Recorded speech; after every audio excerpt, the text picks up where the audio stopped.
I've dreamt of being an artist for a long time. I used to spend a lot of time just doodling as a child. No idea what I was doing, but I was doing it as a child. I got into a lot of art history at high school, and I was surprised. I quite enjoyed it. And then when I finished high school, the only subject I was really good at was art. I was accepted by the art school, which surprised me because all I had was a folio and I basically failed my final year at high school, which that wasn't too bad because art school was fantastic. I had some fantastic art teachers there. When I do court drawings, I mean, there are very few court artists in Sydney now. Until recently, for the last year or so, I've been the only one. Previously there was a German guy called Bernd who I think he retired at the beginning of last year, and recently I've been asked to teach at one of the universities just for a short term, and I've called up a mate of mine who used to be a court artist with the Sydney Morning Herald. So he and I are basically the only ones in the city at the moment, and so we get calls from the TV stations and we shoot out to the various courts. I prefer to portray them objectively. I've had people ask me if I make them look more evil. And no, I just want to draw them as I see them. Often, the criminal will be hiding from me, or they're very conscious of me looking at them. Sometimes they're actually sort of performing for me. They're exposing themselves to me. There's one time where there's a woman in court, and I think she was on some drugs or whatever. Her daughter drowned in the bathtub while she was out of it this morning. And so she was in court for manslaughter of her daughter. And I kept looking at her, she kept smiling at me. And then I realised there was a bloke behind me who kept smiling at her. And I turned around and he's looking at her and she's going, I thought, oh no, he's sort of okaying my drawing. It can be quite funny, quite sort of strangely odd at times. Now there's a history with court art, in that Australia is part of the history of court art, in that we've taken on the British legal system. And in Britain, they still have court artists, and that's because we're running parallel to them.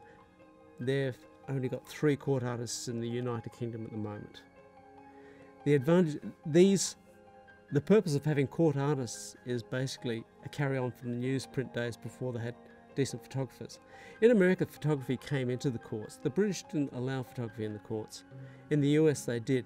And when, who was it? There was an American flying ace whose son, I'll remember in a second, his son had been kidnapped. And when they found the man who had kidnapped his son, there were so many cameras in the court, that particular judge said, no more cameras in court, artists only. This is about 1932-33. And I think from that point, the federal courts in the states only have artists. The other courts, the state courts, can choose. In Australia, West Australia are thinking about getting rid of court artists. New Zealand got rid of court artists about 6 years ago. The rest of the states still have artists, but I think there's only 1 in Darwin, there's 1 in Queensland, I think there's about 3 or 4 in Melbourne. There's only me and another mate of mine, Rocco, who's working now in Sydney. So it's part of the history of the court art. You couldn't find a better target than John Howard for doing a bald Archie. Bald Archie is it's a prize that was developed by a man I actually met about 30 odd years ago who lives in Coolac, just north of Gundagai, Pete Beattie. And Pete, he had been a theatrical producer and various other things, and he wanted to do an art prize. And so he just decided on the Bald Archie, which is sort of a parody on the Archibalds. So instead of doing necessarily a fine art portrait, you're doing a fine art cartoon. And I did, in 97, I did the portrait of John Howard washing his hands of Hanson. That was when Pauline Hanson suddenly appeared in federal parliament, and she became such a focus of so many people, of their ire and everything else. It was really quite funny, and I thought, well, logical. I did her that year, and the next year there was about a dozen Pauline Hansons, all variations. They've just had this year the Bald Archie, which was still on exhibition down in Darling Harbour, and Geoffrey Rush, a painting of Geoffrey Rush, won the prize.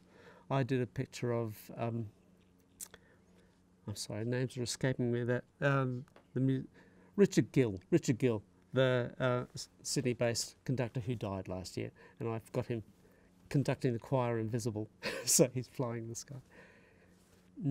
I rarely get any pressure from the media other than, why can't you make it? I get called by the TV stations. It varies. I haven't had a call from SBS for many, many years.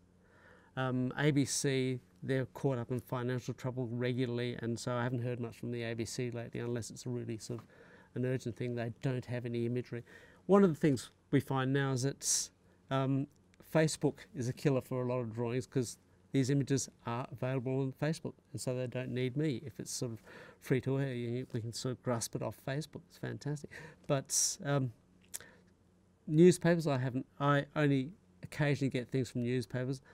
Other times, because I tend to do the drawing and sell it to whoever wants it.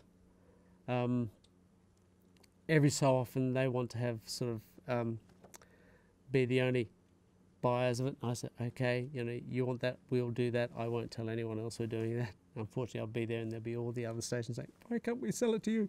Unfortunately, they wanted to have it be sole owners of this particular image. It happens.